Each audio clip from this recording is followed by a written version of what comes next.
Des dizaines de représentants d'organismes communautaires de la Matapédia, de la Métis et de la Matanie se sont retrouvés lundi matin au bureau du député Pascal Bérubé à Matane. On est à bonne!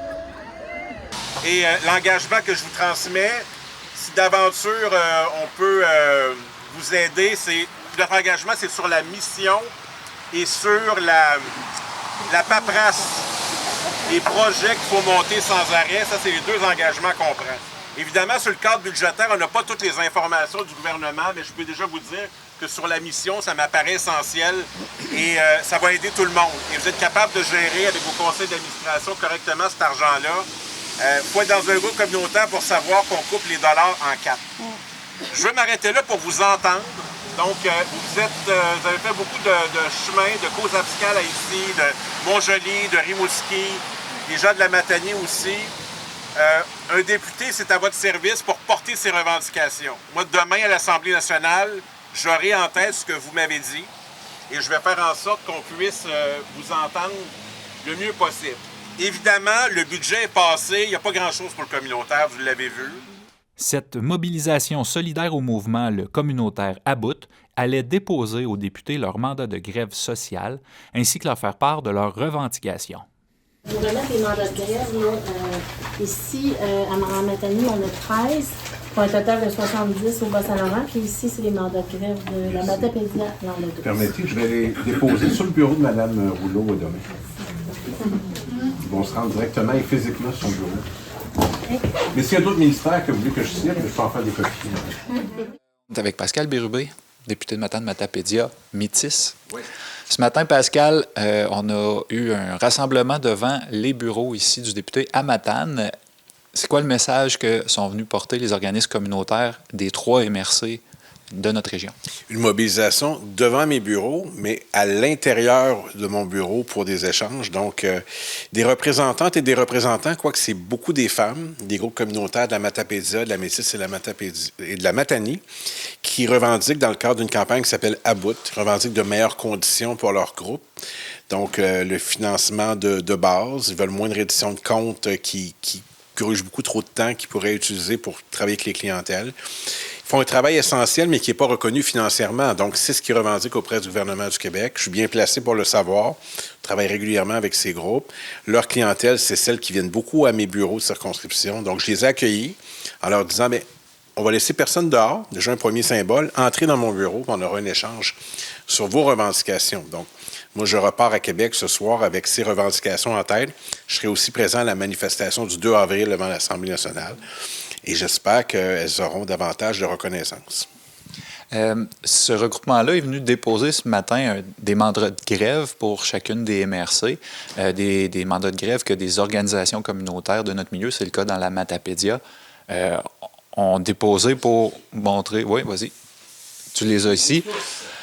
Non, c'est quoi la suite des choses avec ces mandats de grève-là qui vont avoir un impact direct sur la clientèle là, de façon symbolique, évidemment, mais qui ont un impact sur les clientèles vulnérables de nos communautés? Notre grève, essentiellement, c'est que là, les services sont considérablement ralentis pour un moment pour démontrer qu'il se passe quelque chose ou qu'il doit se passer quelque chose parce qu'on n'a pas les ressources pour des phénomènes grandissants, notamment la pauvreté sur le territoire de la Matapédia, l'itinérance, des enjeux de santé mentale, des enjeux émergents aussi de criminalité, ça existe aussi. Donc, c'est le message qu'ils viennent nous porter. Puis pour se faire entendre, ils prennent des moyens qu'on n'a jamais vus. Par exemple, faire la grève, mobilisation nationale. Ils ont eu de très grandes tribunes. Hein. Tout le monde en parle, tout peut arriver. Pas vu ça souvent. Donc, une grande mobilisation, mais qui n'a pas eu d'écho dans le dernier budget de la CAQ. Donc, c'était leur dernier, en tout cas, je souhaite que ce soit leur dernier.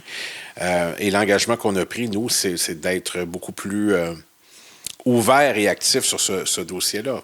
Donc, d'ici ce temps-là, je leur ai dit, bien, si vous avez des revendications en attente au gouvernement du Québec, je veux les connaître pour les plaider jusqu'à la fin, jusqu'au mois de juin. Là, je veux gagner le plus de gains possible pour la région. Chaque dollar est important quand on travaille avec très peu d'argent. Est-ce que l'impact de ces organismes communautaires-là est différent en région qu'en milieu urbain de par la distance entre les villages, les endroits qui sont un peu plus inaccessibles, tout ça. Est-ce qu'il y a une grosse différence versus un milieu urbain? Il y a moins de ressources de façon générale, donc les groupes communautaires sont encore plus importants. Et effectivement, la distance et l'éparpillement des municipalités. Quand on n'a pas de service de transport structuré, donc on doit se rendre à la rencontre des personnes dans les municipalités de la Matapésia. Il y a de ça.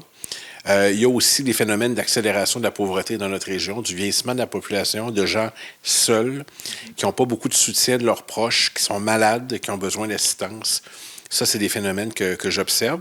Il y a aussi le soutien aux nouveaux arrivants. Et je pense pas juste aux gens qui ont choisi de déménager d'une région à une autre, des gens qui proviennent de l'immigration, qui sont de plus en plus nombreux dans la Matapésia, d'être capable de bien les accueillir dignement pour qu'ils soient heureux, un emploi, des services, CPE pour les enfants, des écoles. Donc, il y a plusieurs fronts en même temps sur lesquels on travaille. On est débordé, les groupes communautaires sont débordés, on l'est aussi, on a tellement de demandes. Je rappelle qu'il y a 45 municipalités dans ma circonscription, c'est le record au Québec, c'est beaucoup de travail. On essaie de tout faire, et un peu comme au triage à l'hôpital, quand le communautaire vient me voir, c'est pas mal sur le dessus de la pile. Puis, dernière question, est-ce que c'est sur le dessus de la pile, mais on a l'impression que les organismes communautaires reçoivent tout ce qui déborde des services publics. Donc, dans quel sens est-ce que le financement pour ces organismes-là fait une différence dans le tissu social, le filet social de notre communauté? Je veux dire, c'est une évidence. Moi, quand j'ai besoin de référer des gens, je suis capable de le faire par organisme. D'ailleurs, le conseiller politique, ici à Matane, m'indiquait qu'une des premières choses que j'ai fait quand il est arrivé en janvier, c'est de lui remettre la liste des organismes communautaires pour qu'ils comprennent la mission de chacun, pour pouvoir les référer. Donc, oui, c'est essentiel. Puis, il y a beaucoup de choses que le réseau des services sociaux, de la santé ne pourrait pas faire. Alors, on supplée, puis on fait preuve d'inventivité, d'audace et des fois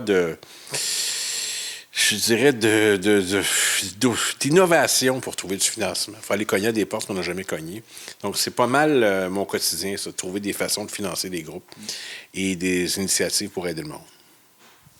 Merci beaucoup. Merci de votre présence.